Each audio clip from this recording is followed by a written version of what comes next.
Millionaire comes home early, finds his son with the new maid, and the truth will shock you.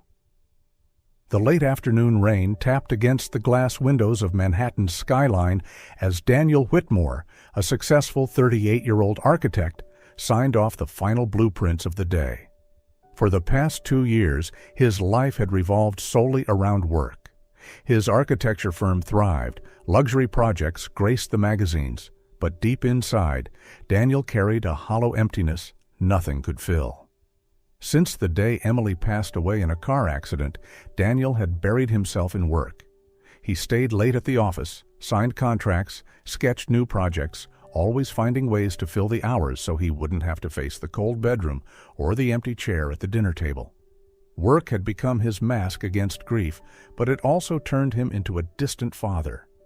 Ethan, his only child, carried the loss in a very different way. At just 5 years old, he had no words to express the pain. Instead, he withdrew, became unreachable, hostile to every form of care. 6 nannies came and went in as many months. Each one quit, calling Ethan impossible to handle. He refused to speak, hid under tables, and burst into tantrums over the smallest triggers. The busier Daniel became, the wider the gap between father and son grew. Daniel sighed heavily as he recalled his most recent conversation with Mrs. Thompson. The 60-year-old woman, who had worked for the family for over a decade, was desperate. "Mr. Whitmore, the boy won't accept anyone. I've hired a new housekeeper to help with the chores. At least this way I can focus more on him, but I truly don't know what else to do." Glancing at his watch, Daniel made an impulsive decision. Thursday's meeting could wait. He needed to see his son, needed to understand what was happening with Ethan. Perhaps his presence could make a difference, even though he felt utterly lost in his role as a father without Emily by his side. He grabbed the keys to his BMW and headed down to the garage.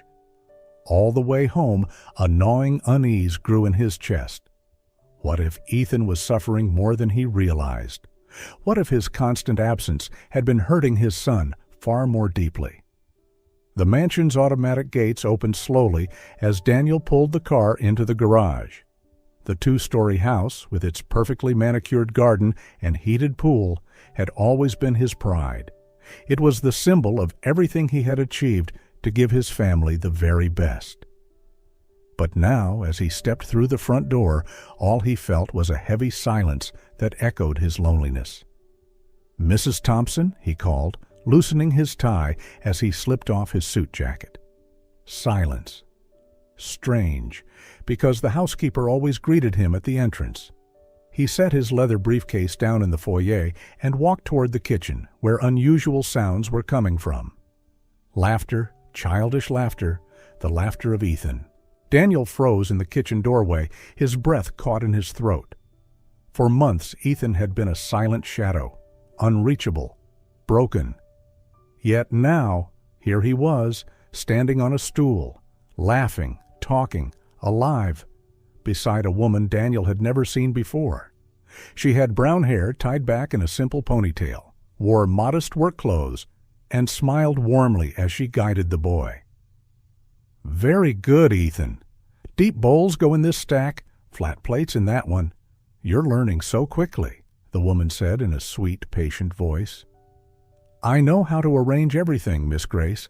Look, I can even separate the spoons from the knives," Ethan replied with an enthusiasm Daniel hadn't seen in so long. Daniel swallowed hard. Ethan wasn't just talking naturally, he was happy, truly happy. When was the last time he had seen his son laugh like that? The woman noticed his presence and turned around, startled. "Oh, I'm so sorry. You must be Mr. Whitmore. I'm Grace Miller, the new housekeeper, Mrs. Thompson hired me last week," she explained, wiping her hands on her apron before extending her hand. Daniel shook it, noticing the firmness of her grip and the sincerity in her brown eyes. "A pleasure to meet you, Grace. Where is Mrs. Thompson?" "She went to the supermarket. Ethan was a little restless, so I thought I'd let him help organize the kitchen." "I hope you don't mind," Grace said, a bit nervously. "Daddy's home." Ethan jumped down from the stool and ran toward him, but stopped midway, just as he always did. He had never rushed into his father's arms the way other children did. Miss Grace taught me how to organize everything so neatly. Daniel knelt to his son's level and noticed something different in Ethan's eyes. There was a light there he hadn't seen in a long time. "That's wonderful, son. Do you like helping Miss Grace?" "I like it a lot. She doesn't get mad when I ask too many questions, and she even tells funny stories about when she was little, just like me," Ethan replied, looking at Grace with affection. Daniel lifted his gaze toward the young housekeeper, a strange curiosity stirring inside him.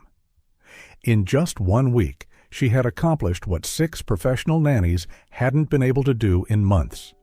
What was it about her that touched the heart of a boy once thought unreachable? As Grace turned back to her chores, Daniel remained there, watching her every gesture with his son.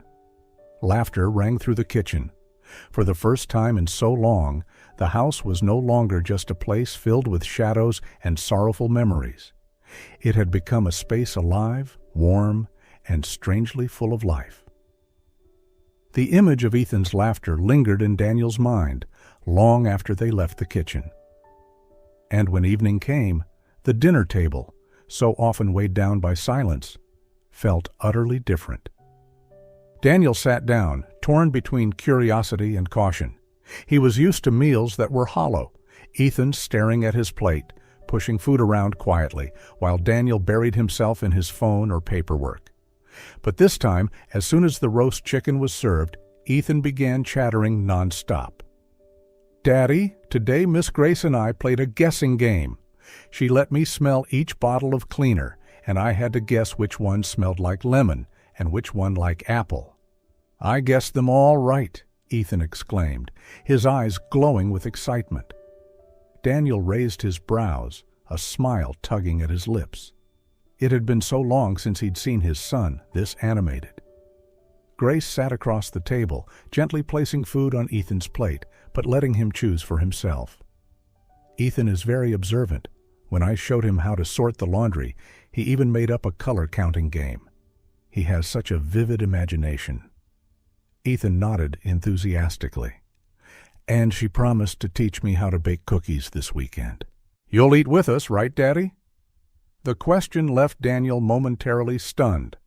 A simple invitation, yet it carried his son's yearning to share joy with him. Slowly, Daniel set his phone aside, looked down at the boy, and said softly, "Of course, son. I'd be honored to taste the cookies you make." Throughout the meal, Ethan laughed, talked, and shared little stories. The invisible walls he had built around himself seemed to melt piece by piece. Daniel watched in silence, a strange and powerful feeling swelling in his chest. Hope. Perhaps Grace's presence had unlocked a door he had been unable to open on his own. When Ethan had finally fallen asleep in his small room upstairs, Daniel found Grace tidying up the last of the dishes in the kitchen.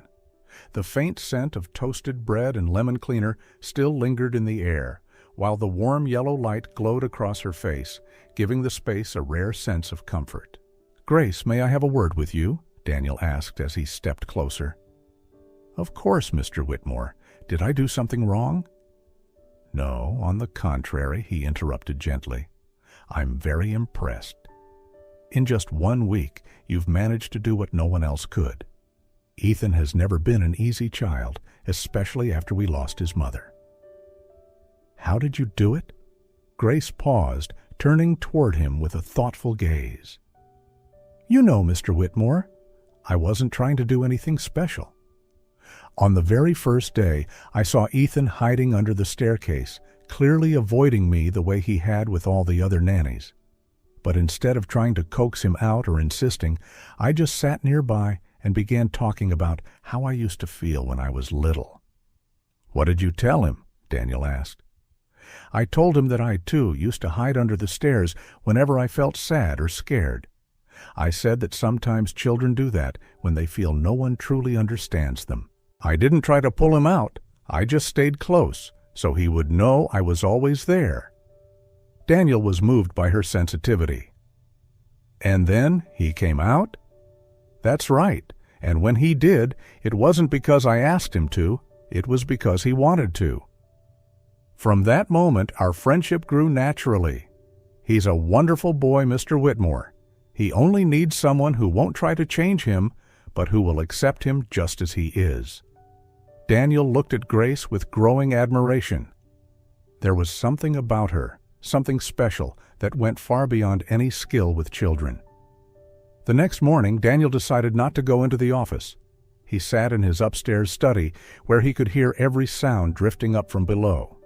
Ethan's bright laughter echoed through the house like a melody that had been missing for far too long. Daniel closed his eyes, letting the sound soothe a heart calloused by grief. Around 10 o'clock, he came downstairs to make a cup of coffee. In the living room, he stopped at the sight of a peaceful scene. Ethan sat on the rug, surrounded by sheets of paper and crayons. The boy was drawing with deep concentration, occasionally holding up a page for Grace, who was folding laundry on the sofa.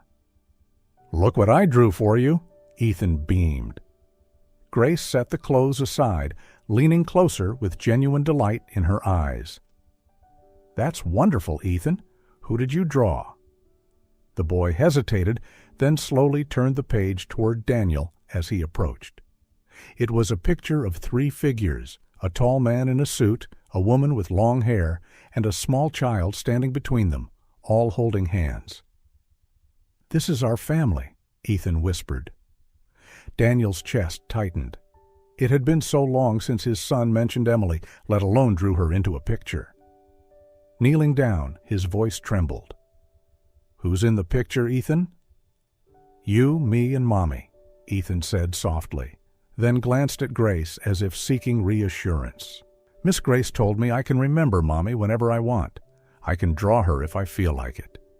Daniel turned to Grace, startled. "You two talk about Emily?" Grace nodded gently. "We talk about many things. Ethan has so many feelings bottled up inside. The other nannies avoided the subject whenever he mentioned his mother, so he eventually stopped bringing her up. But grief doesn't vanish. It only gets buried." Daniel faced his son. "Is that true, Ethan?" The boy nodded timidly. "Some of the nannies told me not to talk about Mommy. Others just changed the subject. But Miss Grace said Mommy will always be in my heart, and it's okay to talk about her whenever I want." The answer cut Daniel like a blade, yet healed him at the same time. Guilt for not realizing it sooner weighed heavy, but relief surged that at last his son had someone who would truly listen. Daniel sank into the sofa across from her, still overwhelmed by the drawing and his son's words. He looked at Grace, who was gently smoothing the paper as if it were a treasure. In her eyes was a softness he had never seen before. "Grace," he asked slowly, curiosity lacing his tone, "how can you talk to Ethan about Emily so naturally? The other nannies avoided it, and I've never dared to bring it up." Grace set the drawing down on the table, her hands clasping tightly in her lap.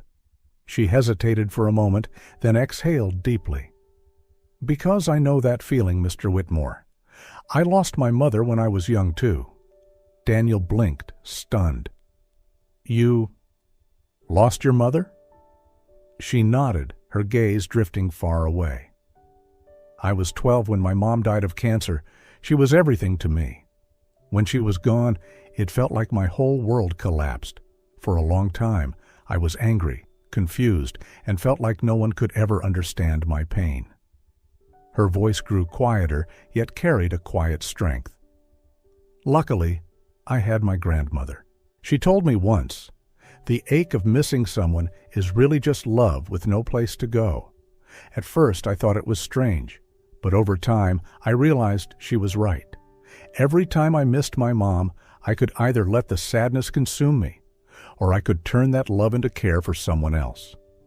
Daniel sat frozen, his heart tightening with empathy. He had never heard anyone describe loss in such a way. Grace's lips curved into a gentle smile, her eyes glistening. As a teenager, I started helping my grandmother look after neighborhood kids, especially the ones who cried when their parents were away. And I noticed something. Every time I comforted a child, I felt a warmth inside, as if my mom was still there, teaching me to be gentle. Since then, I've always believed she never really left. She lives in every act of kindness I give to others. Daniel couldn't take his eyes off her. Now he understood why Ethan had found comfort in Grace so quickly. She wasn't just doing her job, she truly understood what it meant to be a child grieving for a mother, because she had once been that child herself. "Grace," he said softly, voice heavy with emotion, "now I see. It isn't just because you're kind or patient. It's because you really see Ethan. In a way, I haven't." She lowered her head, her tone quiet yet steady. "Ethan is an incredible little boy, Mr. Whitmore. He just needs someone to accept his longing, to let him know that loving and remembering his mom is normal, and that speaking of her is part of healing." Her words echoed in Daniel's mind like a profound reminder. Inside him rose a feeling of both admiration and gratitude for this woman, the one who had brought light into a place he thought would remain dark forever. A week after that conversation, Daniel left work earlier than usual. He wanted to spend more time with Ethan and also observe the mysterious bond growing between his son and Grace. As he pulled into the driveway, he noticed the front door slightly ajar. His heart quickened, half anxious, half curious. Stepping inside, he heard the sound of muffled laughter drifting from the backyard. Following it through the kitchen and out onto the porch, Daniel froze at the sight before him. Ethan and Grace were sitting under the old maple tree, surrounded by photographs, scattered papers, and, most strikingly, a wooden chest he knew all too well. It was Emily's memory chest, the one Daniel had never dared to open since the funeral. "Look at your mom here, Ethan. That smile is so radiant," Grace said softly, handing the boy an old photo of Emily, cradling him as a newborn. "She's so beautiful," Ethan whispered, his tiny finger brushing across his mother's face in the picture. Blood rushed to Daniel's face. He strode forward, his voice sharper than he intended. "What exactly is going on here?" Grace jumped to her feet, clearly anxious. "Mr. Whitmore, I can explain. Ethan asked me if I knew where his mother's photographs were, and I told him I didn't. He led me to this chest and said he knew there were pictures inside, but no one had ever opened it with him." "And you thought you could go through my wife's private belongings without permission?" Daniel's voice came out sharper than he intended. "Don't be mad at Miss Grace, Dad," Ethan interjected, rushing to stand between them. "I was the one who asked her to look at the pictures with me. She said she would only open it if you allowed it, but I told her you never wanted to look at Mom's things with me." The words hit Daniel like a punch to the gut. It was true. Every time Ethan had asked to talk about Emily or to see her belongings, Daniel had avoided it, changing the subject, deflecting, or saying it wasn't the right time. "Mr. Whitmore," Grace said gently, "I should have asked you first, and I apologize for that. But Ethan is desperate to know more about his mother. He told me he hardly remembers her face, only her voice when she used to sing him lullabies." Daniel looked at the open chest and saw dozens of photographs scattered inside. Emily pregnant, Emily holding newborn Ethan, Emily teaching him his first steps, Emily smiling at their last birthday together. Beautiful memories he had buried beneath layers of pain. "Look, Dad, Mom made the same silly face I do when I eat broccoli," Ethan said, holding up a photo of Emily pulling a goofy expression. For the first time in 2 years, Daniel laughed while looking at a picture of Emily. And in that moment, he realized something surprising. Grace had not desecrated his wife's memory at all. She had simply unlocked the door, giving him and his son permission to touch those precious memories without fear. That night, after Ethan had fallen asleep clutching a photograph of Emily for the first time in 2 years, Daniel found Grace in the kitchen, preparing a light meal for the boys next day. She worked quietly, clearly still troubled about the chest. "I owe you an apology," Daniel said as he stepped closer. "My reaction was unfair. You did something I should have done long ago." She stopped slicing the sandwich and looked at him. "Mr. Whitmore, I understand your reaction. I crossed a line and—" "No," he cut her off firmly. "You did what was necessary. I was the coward. I've been so busy avoiding my own pain that I forgot Ethan needed to go through his as well." Grace sighed, leaning back against the counter. "You know, when my mother died, my grandmother told me something I've never forgotten. My dear, when we hide our tears, we also hide our love. Ethan needs to cry for his mother, to remember her, to talk about her. That's how a child learns to carry her love in a healthy way." "And what about me?" Daniel's voice broke. "How can I be strong enough for him if I still fall apart every time I look at her picture?" Grace stepped closer, her eyes full of compassion. "You don't have to be strong alone, Mr. Whitmore. Ethan doesn't need a perfect father. He needs a true father, a father who also remembers, who also cries, who also loves Emily's memory." Daniel's eyes grew wet. "Sometimes I feel like I'm betraying her by moving on, by even imagining happiness again." "Emily would want you both to be happy," Grace said firmly. "A mother who loved as deeply as she clearly did in those photographs would never want you trapped in grief forever." "How can you be so sure?" he asked. Grace hesitated, as if making a difficult decision. Because I've grown so attached to you and Ethan that sometimes I feel guilty. I should have kept a professional distance, but I couldn't. Ethan has become like a son to me, and you—" She stopped, her cheeks flushing. "And me?" Daniel pressed, his heart racing. "You've become someone very special to me, and I know that's not appropriate. I'm just your employee, and you're both still grieving, but I can't control the feelings I've developed for this family." Daniel took another step closer. "Grace, you're not just anything. You saved my son. You brought me back to him. And the feelings you just spoke of, I feel them too." The silence that followed was heavy with emotion. Both knew they had crossed an invisible line, acknowledging feelings that would change everything between them. Grace lowered her gaze to her hands, clearly struggling with the weight of it all. "This is so complicated, Mr. Whitmore." "Just call me Daniel," he whispered. "And yes, it is complicated. But for the first time in 2 years, something in my life finally feels meaningful again." Before he could say more, they heard the sound of tiny bare feet padding down the staircase. Ethan appeared in the kitchen, clutching a photo of Emily to his chest, his eyes still red from tears.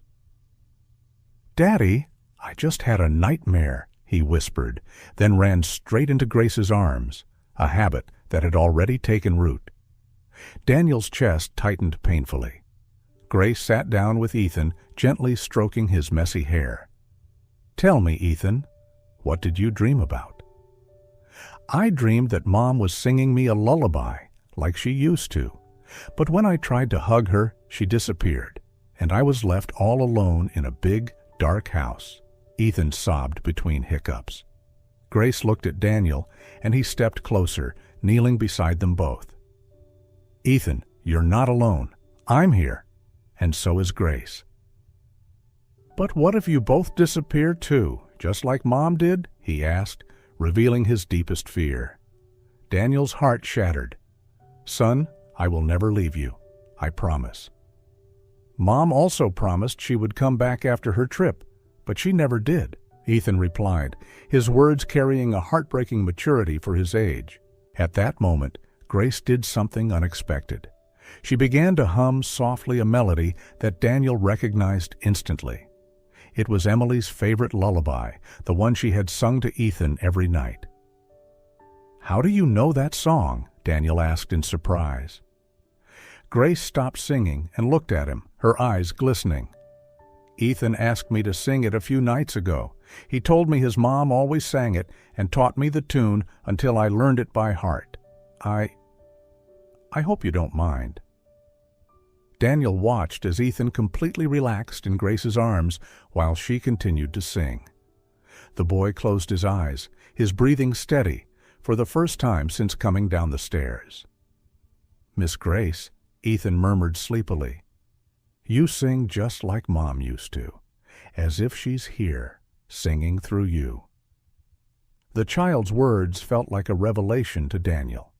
It wasn't a coincidence that Grace had come to them at the very moment they needed her most. It wasn't mere luck that she instinctively knew how to reach Ethan's heart. There was something greater at work here, something he couldn't explain with logic. "Ethan," Daniel said softly, "would you like Grace to stay here tonight, just to make sure the nightmare doesn't come back?" The boy opened his eyes with hope. "Could you, Miss Grace? You could sleep in the living room, and if I have a nightmare, you could come to me?"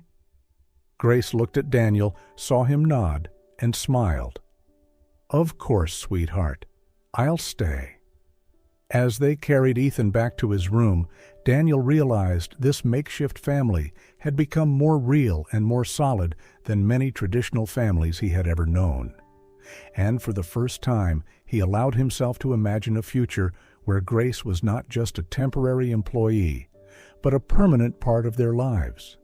After that night's nightmare, Daniel began to change even more.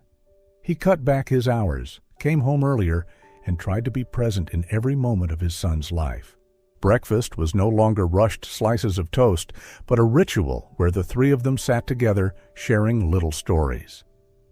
Ethan seemed like a different child. He ran, he laughed, and most of all, he no longer feared speaking of his mother. He shared memories Daniel never knew he carried, memories Grace had encouraged him to recall. Each time, Daniel felt both a sting of pain and a wave of healing.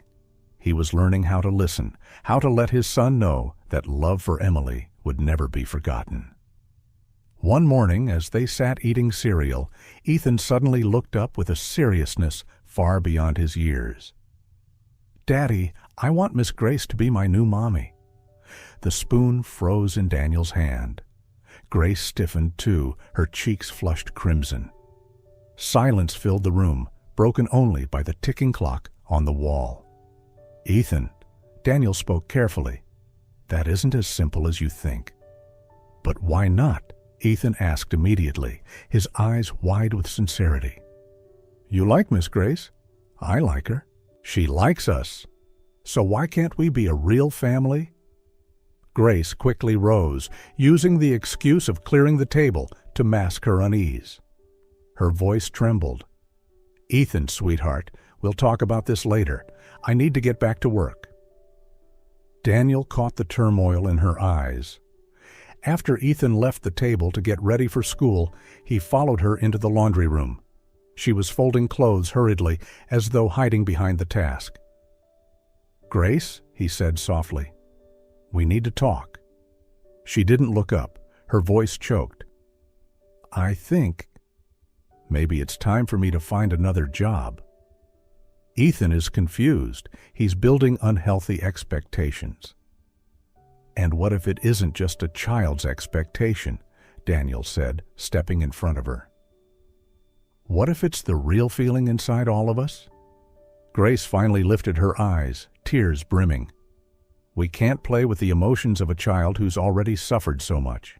What if this doesn't work out? What if you realize it's only gratitude for what I've done for Ethan? He would be hurt all over again." "Grace, what I feel isn't gratitude. It's love," Daniel said, surprising even himself with his courage. "I've fallen in love with the woman who sings lullabies at 3 a.m, who turns chores into games, who understands the heart of a child better than any psychologist ever could." "Daniel," she whispered, tears spilling down her cheeks. "You've taught me that I can honor the past while still building a future. Emily will always have a place in my heart, but so will a new love." Grace let him hold her, finally allowing herself to feel what she had been suppressing for weeks.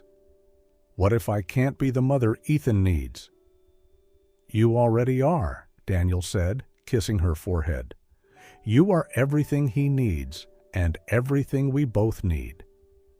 From the hallway came Ethan's cheerful voice. "Dad, Mom, stop talking and come give me a family hug already." "I know you like each other." They laughed through their tears and stepped toward the boy, who stood with his arms wide open. As the three of them embraced, Daniel was certain that Emily, wherever she was smiling at them. And as the three of them held each other close, the once empty house no longer felt hollow, but filled with love. 3 months later, the atmosphere in the Whitmore home had completely transformed. Laughter echoed through every room. Breakfasts brimmed with stories instead of silence. Daniel remained busy with his architecture firm, but now he arranged his schedule to return home early, choosing family over projects. One weekend afternoon, the three of them spread a blanket beneath the old maple tree, the same place where so many memories had begun. Ethan ran circles around them while Daniel and Grace unpacked a small picnic basket. As the golden light of sunset bathed the garden, Daniel suddenly reached for Grace's hand. "Grace," he began, his voice trembling yet sincere, "the day you walked into this house, you brought back what I thought I'd lost forever. Laughter, hope, and love. Not only for Ethan, but for me as well. Today, under this tree, where everything started, I want to ask you something." From the basket, he pulled a velvet box, opening it to reveal a shining ring. Ethan clapped his hands, his eyes wide with excitement. "Miss Grace, please marry Daddy. I want us to be a family forever." Grace's breath caught, tears streaming down her cheeks as she laughed through her sobs. "Yes, Daniel, I will." 2 months later, their wedding took place in the garden, adorned with white flowers and twinkling lights. It wasn't lavish or crowded, just a simple ceremony overflowing with love.